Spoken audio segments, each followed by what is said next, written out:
أعوذ بالله من الشيطان الرجيم بسم الله الرحمن الرحيم الحمد لله الذي خلق السماوات والأرض وجعل الظلمات والنور ثم الذين كفروا بربهم يعدلون. అంటే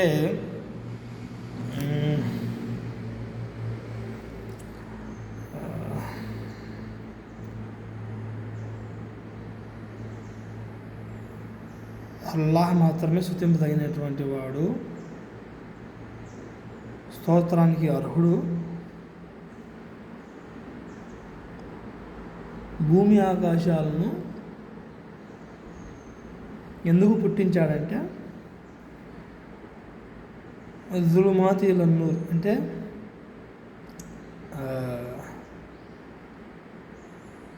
చీకట్లో నుంచి వెలుగులోకి వచ్చేదానికి ఈ భూమి ఆకాశాలు సృష్టించడం జరిగింది. మానవులు చీకట్లో నుంచి వెలుగులోకి వచ్చేదానికి ఈ భూమి ఆకాశాలను సృష్టించడం జరిగింది అనే విషయం చెప్పబడతాను. అల్లాహ్ మాత్రం స్తుతింపదగినటువంటి వాడు. ఈ భూమి ఆకాశాలను మానవులు చీకట్లో నుంచి వెలుగు వైపునకు మరలి రావాలనే ఉద్దేశంతో ఈ భూమి ఆకాశం సృష్టించడం జరిగింది. అలాగే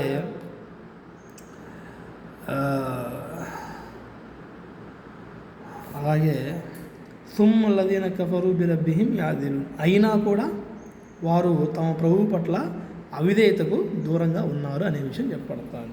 అది మానవుల గురించి అల్లాహ్ సుబ్హానహు వ తఆలా చెప్పేటువంటి విషయం. ఇది సూరతుల్ అన్ఆమ్లో 1వ ఆయత్. ఇది సరే. రెండవ విషయం ఏమిటంటే, నేను చెప్పాను కదా నిన్న షియాల గురించి, సున్నీల గురించి. ఈరోజు అషూరా ఉపవాసం, రేపు. ఖురాన్లో అల్లాహ్ సుబ్హానహు వ తఆలా సూరతుల్ బకరాలో 120 వాక్యంలో అల్లాహ్ సుబ్హానహు వ తఆలా తెలియజేస్తున్నాడు ఏమనంటే, ఓ ప్రవక్త, నీవు యూదుల మార్గాన్ని అనుసరించినంత వరకు వారు నీవంటే సంతోషం వ్యక్తం చేయరు. అంటే ఏమని వాళ్ళ ఉద్దేశం?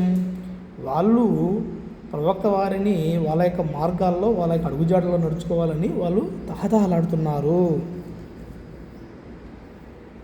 కాబట్టి నువ్వు వారి కోరికలను అనుసరించకు. నువ్వు కేవలం ఇలా చెప్పు, ఏమని? నేను నా వైపునకు వహీ ఉదరింపజేసిన దాన్ని మాత్రమే నేను అనుసరించేవాడిని అనే విషయం చెప్పు అనే విషయం చెప్పబడతాను. కాబట్టి వహీ అంటే ఖురాన్ గ్రంథం. అల్లాహ్ సుబ్హానహు వ తఆలా మానవులు ప్రసాదించినటువంటి ఈ యొక్క ఖురాన్ గ్రంథం అనుగుణంగానే మనం నడుచుకోవాలి.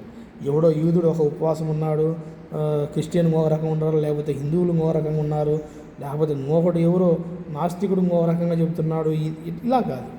అదంతా రాంగ్ డెసిషన్. అదంతా అది అల్లాహ్ ఏం చెప్పాడో దాన్ని తుచే తప్పకుండా అమలు అనేటువంటిది చేయాలి, ఆ దారిలో నడుచుకోవాలి. ఇదే మానవులకు అల్లాహ్ సుబ్హానహు వ తఆలా ఇచ్చినటువంటి గొప్ప వరం. ఇది తెలుసుకోకుండా ఏందో అంత గందరగోళంగా తయారై ఉండరు.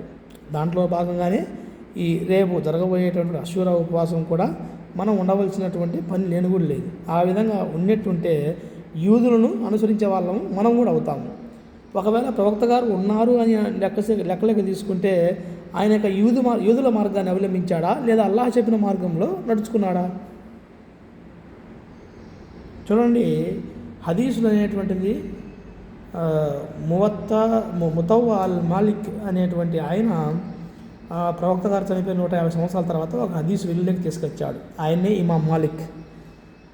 అది ముతవ్వా హదీస్కు దగ్గరగా ఉంది. ముతవ్వా హదీస్ అంటే ముతవ్వా, అహద్, కబీర్, అవి మాత్రమే ఉన్నాయి 3 హదీసులు. ఆ 3 హదీసులు గురించి మాత్రమే ఇస్లాం ధర్మంలో ఉండేటువంటి యొక్క విషయాలు, తారతమ్యాలు, అపోహలు, తర్వాత ఖురాన్ అవతరించేటప్పుడు ప్రవక్త వారు చెప్పినటువంటి కొన్ని సూక్తులు ఈ 3 గ్రంథాల్లో మాత్రమే ఉంటాయి. వాస్తవానికి వాడుకలో ఇప్పుడు ఆ 3 గ్రంథాలు మన దగ్గర లేవు.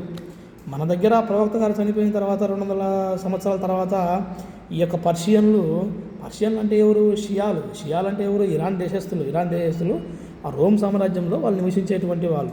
పీర్ల పండుగ కూడా వాళ్ళ దగ్గర నుంచే పుట్టకొచ్చింది. దగ్గర 1000 ఇప్పుడు 1448వ సంవత్సరం హిజ్రీ క్యాలెండర్ ప్రకారం 1000 సంవత్సరంలో ఈ ఇప్పుడు మనకు మనకు 10వ శతాబ్దము వీళ్ళు వీళ్ళు ఎవరు ఆ, గోల్కొండ పరిపాలన చేశారు కదా రాజులు. ఈ అక్బరుద్దీన్ వీళ్ళు ఎవరు, ఆ రాజు పేరు ఏం పేరు, వాళ్ళ హయాంలో నుంచే పుట్టకొచ్చింది. వాళ్ళు ఎక్కడి నుంచి వచ్చారంటే వాళ్ళు ఇరాన్ దేశస్తులు. వాళ్ళు ఇరాన్ దేశస్తులు అంటే ఆల్రెడీ షియా వాళ్ళు.